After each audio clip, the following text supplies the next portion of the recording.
Hi everyone, thank you for joining us. You're listening to the BiG podcast in partnership with Design and Build UK's Women in Construction Awards. This season we're celebrating women in trade. I'm Layla Gunter, and coming up in this Equality in Trade podcast, we're going to be talking to Ben Downton, a consultant in education for construction. Ben is a former tradesman and site manager who has worked in many different realms of the industry. Along with assessing trade qualifications, he is also raising awareness about mental health in the industry. He is proud to be one of the very few people training others in mental health, as he feels as though he is making such a difference. He discusses how the industry is a fantastic place to work, full of opportunities. However, individual people need to be educated in order to create a better culture. But first, don't forget to give us a like and a subscribe on your favourite podcast platform. And if you want to contact us or find out what else we've been up to, you can follow us on our socials.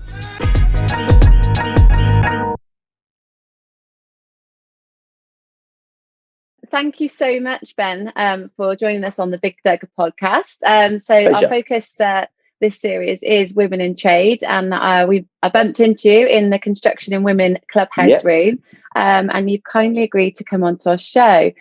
So you're a construction professional and you're now working in education. Can you just kind of give me a little bit of a summary about what you do at the moment? Former tradesman, former site manager, worked in many different realms of the industry. Now facilitating education in the construction sector. So it's not just trade qualifications that I assess, but I'm doing a lot with mental health awareness and well-being in the sector now, which is really exciting. So it's something different, but it's something that's really big and is a big need in the industry as well. And I'm just looking forward to doing more in that. So that's a little snapshot of what I do. It's very different.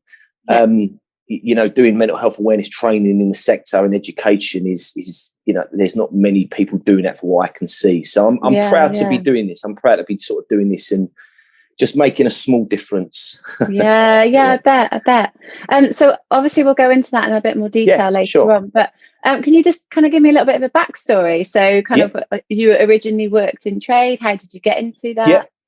So I come from trade, left school tender age of 16, was just looking for some work. I didn't know anything about construction. My uncle was involved in construction and kind of did the similar route to me, come out of management and then went into education. And he said, look, do you want some summer work? And I was like, great, brilliant. Let's jump in and earn some money.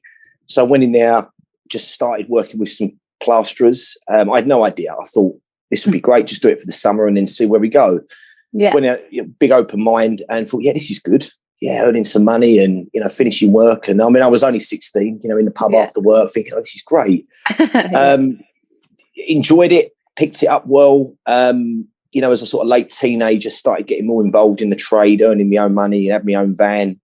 And then, just sort of progressed from there. I was always very ambitious, always very, wanted to kind of, I just wanted to have my own business. I thought, I want to have my own business. And,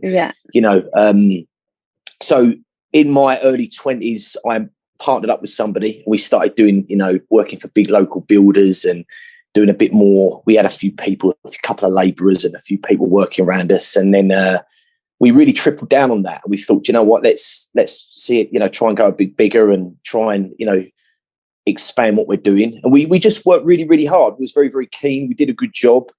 And, in construction, if you do a good job and, you show up and you work hard, you tend to get more.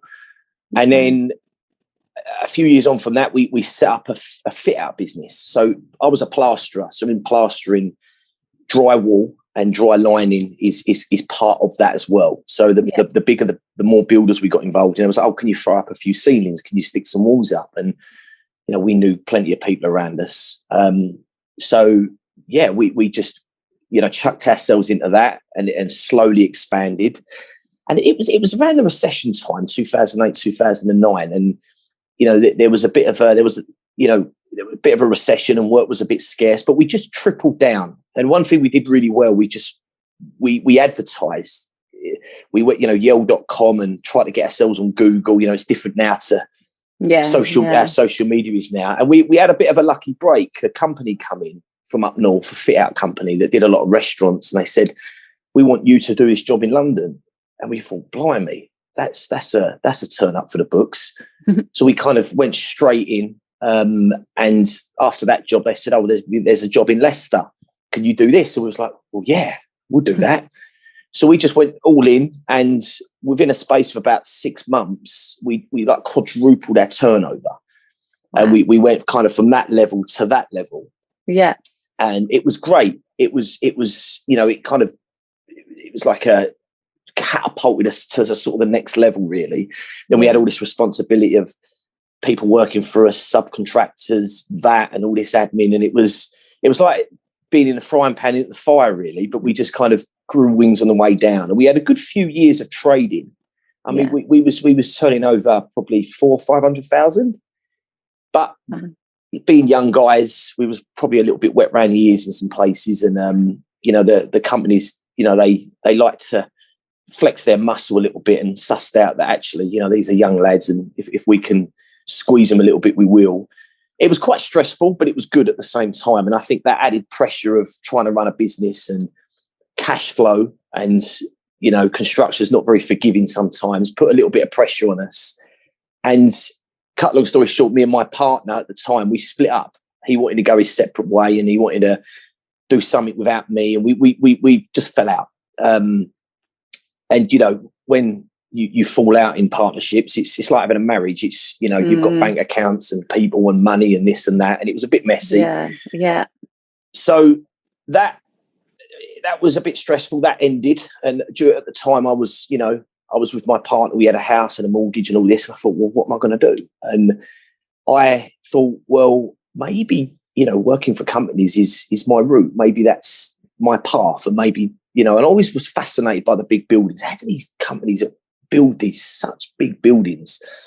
So I got into my opportunity to work with a company, one of the biggest drywall companies in the UK, BDL Group. Actually, I think they bought out by Carey's now.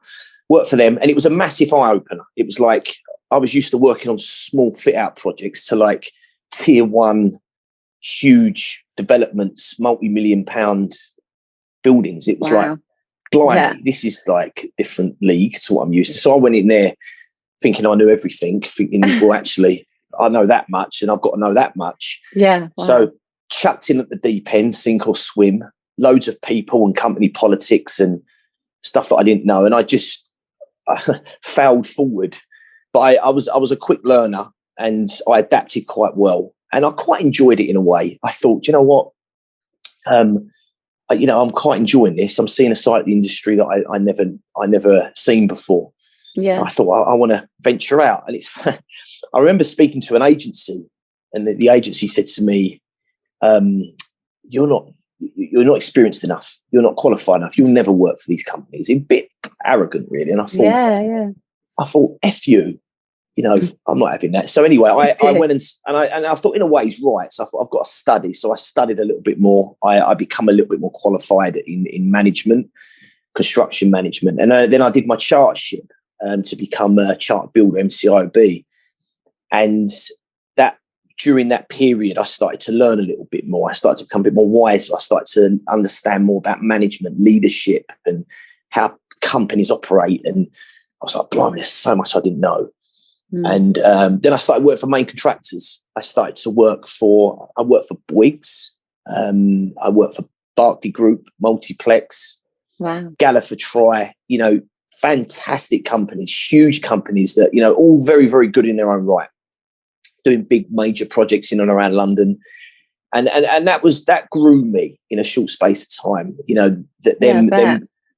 them big companies, the politics, the way they build, that, understanding how to lead teams and people and packages and finances and people management. And I enjoyed it for a short period. But, being a kind of, I dare say, that having that natural entrepreneur spirit, I kind of had a shelf life to sort of working with companies. I thought, I can sell my soul working for these. But there was a part of me that thought, you know what, I want to go out there and do my own thing again. And then mix that in with a little bit of, I had a lot of stuff in my personal life going on. I started to kind of suffer a little bit of depression. The job management is very tough. I bet. And then I reached a point in my life where I thought, I've had enough of this. I can't deal with this anymore. So I left a company, Multiplex. I had a fantastic job with them. But I just said, I can't do this anymore. I've had enough. Walked away, and I started to dip in and out of work, and I was working for agencies, and I thought that this is non-sustainable. Where am I heading here? What am I doing? And I thought, do you know what? Let's have another go at the contracting. Let's have a little go at it. And I was just chasing money, really. I was just chasing. There was no passion there. I thought, do you know what? Let's try and rally people in and try. And I had an opportunity to do a plastering job, and it went quite badly. It didn't go very well. I had to see the job out. I didn't make any money. I lost a bit of money on it, and I thought, do you know what? I've had enough. I've had enough of it all. Sod the industry. I've had enough of building. I'm just going to take a break. And I had a bit of money, and I thought, I don't know what I'm going to do. What am I going to do? Don't know. I've got no idea. So that was a bit of a tough period for me in my life. I had a breakdown in my relationship, and I suppose I was going through a lot of personal change. Yeah. And then an opportunity come along to work in education. My brother works in it. He's one of the directors of a company that I work with at the moment. My uncle works in it. So I'm quite well connected in that sector. And I thought, I've got the skills, I've got the knowledge. But during that period, I started to study more about fitness and wellness, because I started doing a lot of that for myself. And I thought, I want to get into this. This is just a passion. I thought, I like fitness, I like wellness, and I like people. I've got no idea how I'm going to do this. I didn't want to be a PT or anything like that. So I got into this education and was like, look, we need to do more on mental health. What can we do? And it's taken me 3 years to get to where I am now to be able to start facilitating education in it. So, that's a bit of a snapshot. That's where I am now. It's been quite a journey. One thing I learned is that, and I think I said this to you before, is that, oh, blimey. Sorry, my phone went. Yeah, can you see me? Sorry about that. One thing I've learned is that it's not the industry. The industry is a great industry. The industry is a fantastic, fantastic place to work with plenty of opportunities. It's just people. It's people. It's culture that needs to be improved. Culture and people. If you can give people some, just a little bit of education, a little bit of the right support, guidance, you can set them up to be a bit better. And if you can inject better culture into companies and people, then that culture can just improve slightly. I'm really enjoying where I'm at now. I'm still learning. I'm relatively, I got that high in the industry in management, and I knew how to run a business, to now I'm kind of getting involved in wellness and mental health, and kind of learning about medical, and it's like wow, I think, why am I doing this? This is really different dynamic, but I love people. I love people, and I love helping others. And there's something in my soul that heals me, that I enjoy when I do. And the industry is wide open for this. It's a fantastic industry, and it needs to continue thriving. And the statistic of suicide and stress that's apparent needs to come down as well. So that's kind of my kind of personal mission at the moment, to kind of do good in that sector. And as I say, I'm a tradesman, I'm a manager, used to be a burly builder, if you want to call it that, and I come from that side. So I think I've got an advantage there to be able to relate totally to people. So, but that's me, Layla. So that's my sort of journey, really. It's an awesome journey, and I just love where you've come to right now. I mean, the fact that you've kind of decided to put all that kind of money probably to one side and focus on others is so empowering. Do you think there was anything at all that kind of like maybe sparked that when you were in the industry? Did you witness anything, or were you kind of like party to things which you didn't really agree with? Was there any? Not really. Not really. I would say in terms of this, like, what do you mean in terms of mental health or discrimination or something? Yeah, like that? well, all of it really. Yeah, I mean, Yeah. obviously you said that there is, you just said there's like a lot of suicides within the industry. Yeah. I didn't really know that. I'm not sure there is in lots of industries, but I assume you're saying that construction is quite high. Why do you think that is? There was a statistic, and quote me on this. I think it's from the CIOB that said 27% of people in the industry. And again, I don't know how many people this was or where they took the survey. And I'm not sure if it was the IOB, but it was a survey done. And the 27% of people said that they want to commit suicide.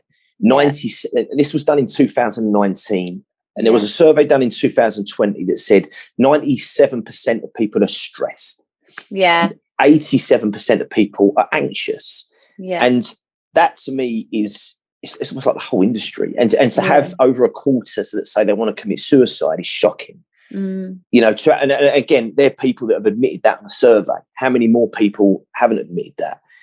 And again, these are just statistics. But I mean, I've been there. I was very, very stressed working in this. You know, I was one of those statistics. And I think there's a lot of people that probably don't speak up. Yeah. So I've definitely seen a lot of people. I've worked with people in industry that have had stress and personal problems, and I've seen people that, you know, seem stressed. So I have witnessed a lot of that. Yeah. And I've worked in it myself, so I know how it can be. Why do you think that people are so stressed though? Is it because of the amount of money? Is it the amount of pressure that people put on you, or is it? I don't think it's not the industry. I'm not here to. I don't think it's. I think the industry. It is. Yeah. It's a wonderful industry. It's got many moving parts. You know, there's planning, communication. You know, carrying the work out, dealing with people, and it's very, you know, to build these lovely buildings takes a lot of work, time, and effort. Yeah. And that's never going to change. And that's what makes it great. And that's what, you know, we need stress. We need optimal stress. I mean, I thrived off the challenge of working with these big companies. I loved it. But I think add that into, you know, the long hours and high pressure. If you've got other things going on in your life, that pressure, it's like a tap. It's like you've only got so much before that pressure starts spraying out. Yeah. And this is what happened to me. Yeah. And the thing is, in life, we're always dealing with generally 5 key things. You know, our finances, our career, our relationships, our environment around us, you know, where we live or people around us, and also our health, our well-being. You know, how we feel about ourselves, or if we've got an illness or something. And if they're out of whack a little bit, you know, if we're struggling with money, or we're having a bit of bad time at home, or, you know, maybe we don't like the site that we're on, and, you know, I'm having a few problems at home, and you know what, I'm not eating very well at the minute. That stuff adds up. Yeah. And I think the only thing I'll say about construction is that the culture in it is not very, it's not very good around wellness and nutrition and, you know, sleep, get lots of sleep and make sure you eat well. It's very job and knock and just eat when you can. And, you know, we're always running on adrenaline. Normally we don't eat, and then we fill our face full of go and have breakfast down a cafe, and then afterwards we'll have a couple of beers, and that doesn't set us up well for good health and wellness. Yeah. And I think over time this adds up. Yeah. And I think when people are getting up at 6 a.m., 5 a.m., traveling for an hour, 2 hours into London, working till 5, coming home, you know, there's probably not a lot of focus for me time and health. Yeah. And if you've got a few issues going on at home, it's just gonna keep spiraling and spiraling and spiraling. And I think that generally is the problem. I mean, it was the same for me, but hey, the industry is not going to change. But what you can do is try and improve a little bit of culture in that. Yeah. By instead of focusing so much on just get this fucking job done and how great, giving people really good packages, you know, and paying them loads of money. Let's just focus on a little bit of how can we optimize your health a little bit? You know, maybe site managers are never going to be able to work from home, but maybe they can just have a little bit more flexible working. Maybe they can have rotas. Maybe if you really triple down on how to be healthy, just a little bit, eat and just, focus on hydration a little bit, and maybe just take some time out, go and exercise just a little bit. You can slowly start to improve that culture. Yeah. And a little bit more awareness, of why we get stressed. Yeah. And just think, fuck, actually, that is the problem. I can just maybe focus on that a little bit. And when you create that culture, it also creates a better environment for people to talk. Yeah. And to talk to each other, and less of that kind of lad culture kind of, or being afraid of, if I don't get the job done. It sounds complicated, but it isn't. But once you start focusing on that, it ripples, and people can relax a little bit, and maybe can talk, and maybe can do something about, and even just talking and having a chat to someone, and that can really relieve a lot of pressure in people and getting them to understand. And sometimes that's all you need. Sometimes, so yeah, definitely. Yeah, that's kind of how I feel about it, really. Yeah, so that kind of leads us quite nicely into, obviously our focus is women in trade. Yeah. So kind of like you just said, lad culture. Yeah. It's, obviously it is really very much dominated by males, would you say? Yeah. And so your experience has been that. Yeah. So, I mean, did you ever have any experiences of working with women in the trade at the time? Yeah. I mean, how was that? Brilliant. I mean, I've worked with some fantastic women in trade. Very rare, actually, but there was mainly electricians. Women tend to be actually painters as well. I've seen women painters. Excellent workers. I've never seen a bad woman in construction. They're normally very good, very focused on their job. In management, especially. I mean, I work with plenty of women now, and they're fantastic. They're great people. I haven't seen any discrimination, really. That's good. Yeah, no sexism or anything like that. I've seen. Funny, actually, yesterday I was in a class teaching, and a guy. He was a Jamaican guy, lovely guy, really, really funny. And he turned around and said one of the tutors was sexy, and he wasn't being sexist, but we called him out on it. Yeah, and it's kind of getting onto what I want to make here is that when I was working in trade, there was the lad culture, and there was a little bit of, I hate the word banter. To me, it's like another form of bullying. Yeah. And I had a lot of that. I was young buck, and I was, bossed around and had the piss taken out and all this. And sometimes, even though it can seem as harmless, you never know what that person is going through or feeling at the time.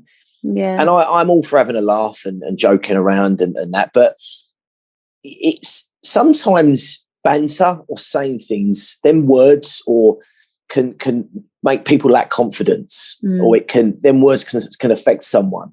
And I said this yesterday. I didn't have a go at the guy, but I said, look, it's okay to have a bit of fun in the right time, and if you know someone and whatever, but sometimes saying certain things can affect someone, and you have to really be strict and set your standard with cultures. I mean, I in the classrooms that I have, I'm very, very, very outspoken and firm with the culture of no discrimination. We do this, we do that, and I'm very full on with it. Yeah. And when you set your standard, that ripples, and people subconsciously understand it. Yeah. And I think in trade, and I see it a lot on some of these small sites, and where there's, these big companies have got massive policies and people and managers, and it's generally pretty well oiled. But these small companies don't, and you get the lads, the guys that are on site, and you need to nip that stuff in the bud and just say, look, that's not okay, or that's not fair, or you shouldn't say that. And that's really the best thing you can do. You can have all the policies in the world, but when you're in the corner up in a big building and it's going on, policy doesn't stop it. Yeah. You have to call that stuff out. Yeah. Because I was not bullied, but I had piss taken out of me, and I was wound up, and there were people that said I was this and that. And some people are not very resilient. And if people are going through problems, that can really have an effect on them, and it can affect their outlook, and it can affect their opportunity. It can affect, maybe I won't go and get that job. Maybe I'm not good enough. And I was told I wasn't good enough. I've been remember in trade, a guy said to me, "You're not good enough. You'll never be good at this." And I was. I remember that agency turned around to me and said, "You'll never work for these big companies because you're not qualified. You haven't got the experience." And I did. Yeah. You know, so it drove you. Yeah, it drove me. But not everybody's like that. And I think that we need to call that stuff out. Yeah, set definitely. a good standard, on the site floor. Yeah. And when there are people that are working hard, that are just trying to do a good job and show up, that needs to be applauded. Yeah. And it needs to be encouraged. And when there's banter or jealousy or there's something getting said, it needs to be called out. And when you start doing that, you start to create a ripple effect. Yeah. And then people start to feel more comfortable, and there's less discrimination, and there's more coming together and more support.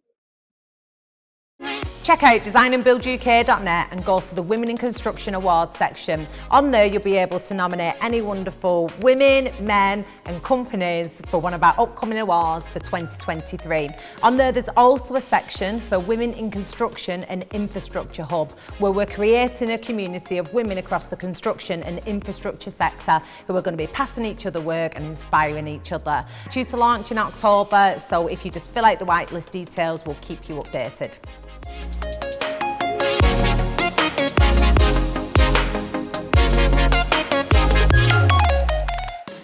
Thanks for joining us on the BiGDUG podcast in partnership with Design and Build UK's Women in Construction Awards. Today we've been talking to Ben, who is a former tradesman and site manager who has worked in many different realms of the industry. Along with assessing trade qualifications, he's also raising awareness about mental health in the industry. Be sure to follow us and Ben on socials and show your support. So at the moment, are you actually working in education? Are you lecturing or are you going in? Yeah, you are. Okay, I was a lecturer actually as well. Once upon a time. It is a really rewarding job, isn't it? But it's a bloody hard job. Are you finding it hard? Very hard. Very hard. It's tough.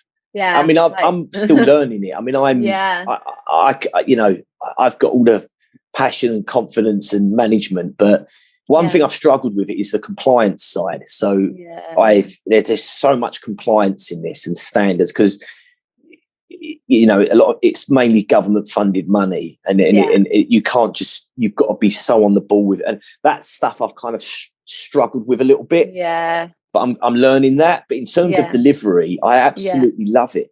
Yeah, I love it, and I'm full of adrenaline all day. But Christ, you're dealing with personalities all day, aren't you? It's so hard. You're on stage, aren't you? Basically, you're on stage. Then you've got it. And then they test you, they prod you, they poke you, they ask awkward questions, and some of them don't show up. And the thing is, because you're not paying them, you can't. It's not threaten them. It's the wrong word. But if someone don't show up for work, you're going, right, you're not going to get the job done. I'm going to call your manager, and you're not going to get paid. You haven't got that. You've just got to plead with them. Yeah. And God, it's hard, but it's fun. I love it. Yeah. I did it 11 years. Did you really? Yeah. And I've moved out now. So but it was the best experience, but the hardest and the most rewarding. So it's one of those. It really is. I'm running on adrenaline all day, and at the end of the day, I'm so depleted. It's like I need to reset my brain and go again. That's where mindfulness comes in so much as well, I think, isn't it? So if you can go away and kind of re-energize. With that then, so how are you finding, so what are your classrooms like? Do you let's think about diversity as well, particularly is there a lot of women in there? Is there there's portion? So their classrooms are anything up to sort of size of 15, depending on who comes through. I mean, some of you might only have 5, you might have 15. There are women that come in. There's a massive diverse people. So it's funny actually. The people that come through are mainly people that are not necessarily construction, but they're pre-employments. They're people that come from all different backgrounds looking to get into construction, that are doing this course to kind of get educated and then try and have an opportunity to work in the industry. So it's a really good thing. But all different kind of backgrounds, ethnic backgrounds, ages. And it's really massively opened my eyes to people.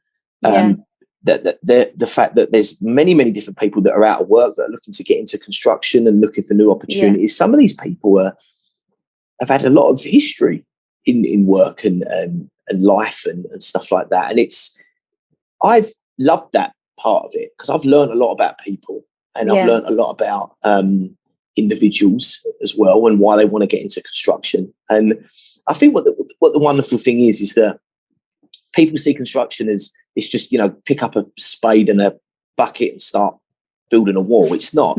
If you've got a good attitude and you've got good skills and you're good with people, or you can add value to a company, you can do anything in construction. Law, finance, management, many different things. And I really try and breathe that through people. I say, look, you're not here just to go and get on a dirty building site and dig mud up. You can do anything. And some of these people in their 30s, their 40s, their 50s, and they're like, what have you done before? And some of them have done security work. Some of them have done management. Some of them have come from construction. And I'm like, God, you really have got to sell yourself. Go and sell yourself to these companies and say, look, I'm good at this. I'm good at that. I'm good at this. And, they leave with some very good qualifications, mental health awareness level 10. And I'm like, guys, you're getting set up really well here now. Yeah. So, but I've kind of got off topic a bit now, but many different ethnic backgrounds, different people. And I've really found that interesting and rewarding. Yeah, I bet. And so how are you? So are you kind of like, how are you breeding this culture that you want to kind of change? Because I know when we were talking on the phone before this call, you've got such a positive kind of like I don't know, like embracing vision of what you think that you think that society needs to change as a whole. It's not just about construction. It's not just about trades. So could you just tell us a little bit about your vision really for that? Vision, yeah, absolutely. So I think more needs to be said on mental health. And it's not just about educating, it's about prevention. We don't want to end up in the doctor. We don't want to end up, trying to cure ourselves. We want to make ourselves prevent that. So my ethos is trying to prevent. So how do you prevent? You prevent, obviously the ultimate foundation is keeping yourself fit and well and understanding how to implement exercise and optimize your health. And also, just thinking a bit better, having I call it a growth mindset. And, I breathe that through by preaching this kind of message and my core values of what I believe being a happy, healthy, strong-minded person is. And it hasn't got to be complicated. I think if you can understand just a little bit how to move and eat a little bit well and have some progression in exercise, that will probably set you up 50%. That will solve 50% of your personal problems. You'll feel better about yourself. You'll be more confident and you're going to be a bit more healthier. Yeah. But the other side of it is being able to think better, being able to overcome challenges. And when there's a challenge or you're not going through a situation in life, it's being able to think, well, okay, let's not knock myself and lack confidence. Let's just try and put one foot in front of the other. Let's learn from this and move forward. Yeah. And I try and, I could talk for hours about the stuff that I try and teach, but it's trying to get people to understand that so they can be better in themselves. That's the kind of message that I try and preach. It's basically kind of like fixing yourself in order to then try and help others, really. 100%. And you were very encouraging to one of the speakers on Clubhouse as well the other week. She was talking about some trolls that she'd had on YouTube. Yeah, I think so. And I think kind of obviously, there are a few girls out there that feel like they are objectified or they're kind of looked down upon because they're not really kind of, they're not going to be as strong enough, or they're not going to be able to do such a good job because they're not a man. What would your kind of advice to them be? Or have you ever witnessed this, or do you know anybody that you've helped with this kind of situation? Absolutely. I've had it. I think that unfortunately it is going to happen. And it's in many different ways I've had that. I think that this is where, you know, I talk about being strong in yourself. Yeah.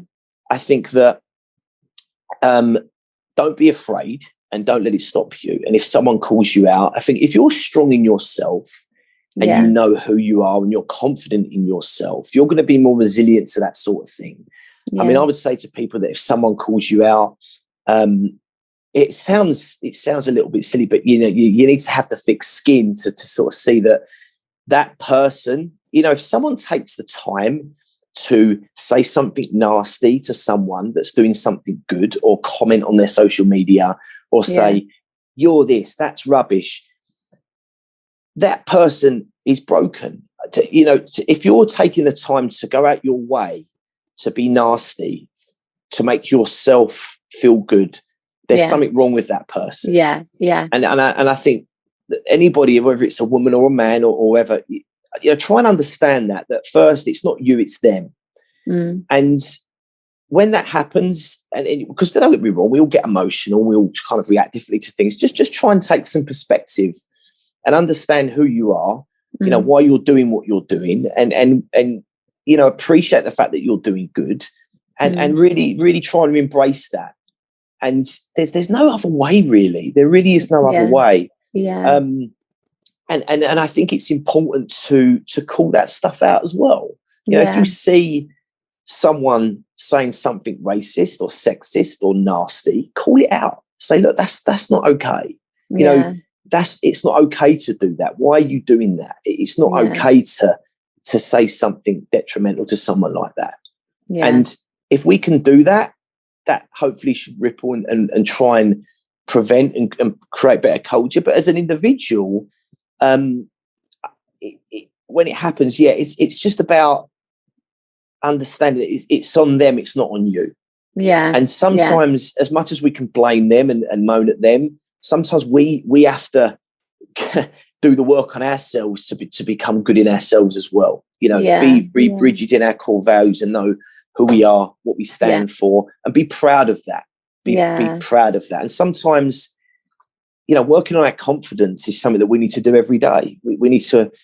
This is why doing exercise, eating well, and doing all the wellness stuff, and listening to good information and keep growing our mind and learning will solidify us, give her our thick skin. So when you get these silly people that come along, you're like, look, shut up. You know, what are you talking about? Go away. And I get it all the time. I get called out in classrooms. I've had people at work. I've had women. I've had guys. And it's just, it's on them. It's on them. It's not on me. And sometimes people have a point. You know, if they call you out and they've got a point, take it on the chin. You know, I think it sounds a little bit. We can moan and dwell about it all day long, but we've got to be able to deal with it the right way and be good in ourselves. Does that make sense, lady? Yeah, that's the way I can sort of describe that. Really. No, I love that, and I love the fact that you're like thinking. Actually, let's think about them. They probably are a little bit broken. That's like such a profound way of thinking about it. I think, you know. Yeah, it's so true. Right. It's so true. Yeah, and And so, I mean, obviously you think that anyone can go into the industry if they've got a bit of motivation. Is that kind of like that feels like what your idea or ethos is, really? Without a doubt, anyone and anyone. This isn't a guy's industry. This is an industry. This is probably one of the best industries anyone can work in. The best industry. I mean, I was a chavvy little skinny 16-year-old that worked on a market stall, and I got into plastering, and I've ended up here. I'm now a chartered builder. I've had my own business. I've worked for some of the biggest developments, some of the biggest companies, worked on some of the biggest developments in the UK. And I'm now teaching people. So I brought my passion into construction, and I'm now working in education. There's not many industries that you can diverse and change and upskill yourself and still earn good money. There isn't. This industry is a fantastic industry full of so many opportunities for men, women. It doesn't matter what or who you are. You've got even, you know, the industry hasn't shut down. It's always going to be there. There's so much building going on. And even if you're a trade, you know, you can do your own thing. You can earn your own money. I mean, when I started working, I was earning pockets of cash. I was doing my neighbour's ceiling, and I was doing my mate's room and earning cash. But if you're good at law, companies want people that are good at law. If you're good at money, if you're good at documents, if you're good at management, if you're good at client facing, if you're good at, I don't know, interiors, these big companies want people that are good at sales. It's unbelievable how much work and opportunity these are. Even this company that I'm working for, they're not massive, but they're a fairly big company, but they need so many different people to do stuff. And it's just, it's a wonderful industry, and I recommend anybody get into it. And I think it's the only industry I can think of where you can just chop and change and add. If you can add value to a company, you will always have some sort of work. And I think if you work hard and you show up and you've got a good attitude, you can go as high as you want. Even if you're a woman, even if honestly, I've seen some women that are very well paid and are kicking ass in the industry. And I've learned a lot from some of them. Even now, there's a woman who I've been working with, and I've learned a lot from her. It's funny, we butt heads a lot. We've similar age, similar personality, and it's funny, she sent me a lovely message last night, and I sent one back, and she said, "I'm sorry if we've clashed a little bit, but I want the best for you." And I laughed. I said, "We haven't clashed.